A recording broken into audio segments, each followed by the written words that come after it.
Welcome to this Toolbox talk on job site hazards. Construction is among the most dangerous industries in the country. Like all industries though, construction workers are susceptible to on-the-job injuries. In this Toolbox talk, we will discuss about the big four hazards faced by construction workers and about their preventive measures. Full hazards. Struck by hazards.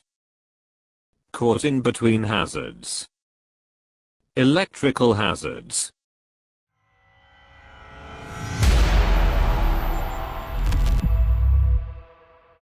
We will now discuss about the first job site hazard, full hazards.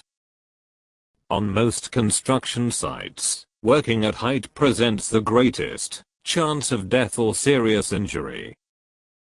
Full hazard is present at most work sites, and many workers are exposed to these hazards on a daily basis. A full hazard is anything at the work site that could cause a worker to lose his or her balance, or to lose bodily support in fall. Any walking or working surface can be a potential full hazard. Examples of full hazards include unprotected roof edges, roof and floor openings, improper scaffold construction, unsafe ladders, and even poor housekeeping. Each year, on average, between 150 and 200 workers are killed, and more than 100,000 are injured as a result of fall at construction sites. The preventive measures that we should follow to avoid full hazards are: wear and use personal fall arrest equipment, provide training to the workers, providing fall protection, ensuring proper scaffold construction, install and maintain perimeter protection, ensuring safe ladder use and condition, cover and secure floor openings and label floor opening covers. The second job site hazard at the construction site is struck by hazards. Struck by injuries are produced by forcible contact or impact between the injured person and an object or piece of equipment. Struck by hazards are categorized as follows: struck by flying object, struck by swinging object, struck by falling object, struck by rolling object.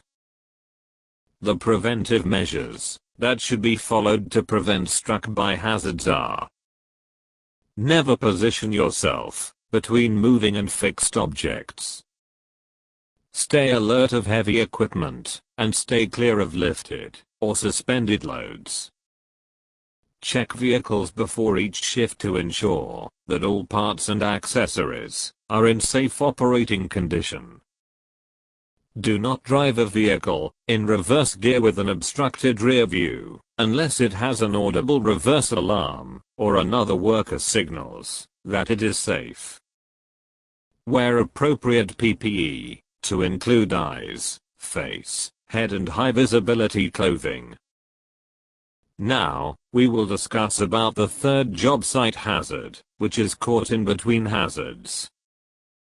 A caught in between hazard occurs when a person becomes caught, squeezed, crushed, pinched, or compressed between two or more objects, or parts of an object. Cave-ins, trenching, being pulled into or caught in machinery and equipment. This includes strangulation as the result of clothing caught in running machinery and equipment. Being compressed or crushed between rolling, sliding, or shifting objects, such as semi-trailers and a dock wall, or between a truck frame and a hydraulic bed that is lowering. We can prevent caught in between hazard by following these preventive remedies. Make sure the trench or excavation is protected either by sloping, shoring, benching or trench shield systems. Use machinery that is properly guarded. Use proper lockout or tagout procedures, and de-energize equipment before performing maintenance. Never place yourself between moving materials. Don't work in an unprotected trench, and stay out of the swing radius of cranes and other equipment. Never enter an unprotected trench or excavation 5 feet or deeper without an adequate protective system in place. The fourth job site hazard that we will discuss is electrical hazards. The numbers of deaths by electrocution clearly show that exposure to electricity is a major hazard to construction workers. Electrocution results when a person is exposed to a lethal amount of electrical energy. Electric shock occurs upon contact of a body part with any source of electricity that causes a flow of current through the skin, muscles, or hair.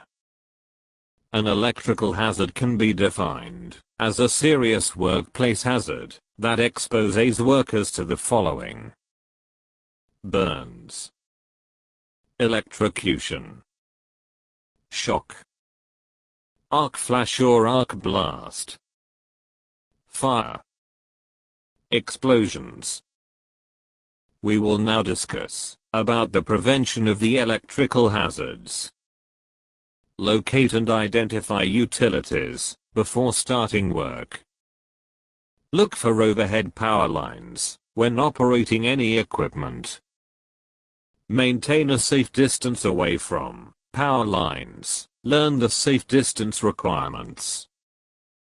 Do not operate portable electric tools unless they are grounded or double insulated. Use ground fault circuit interrupters for protection. Be alert to electrical hazards when working with ladders, scaffolds, or other platforms.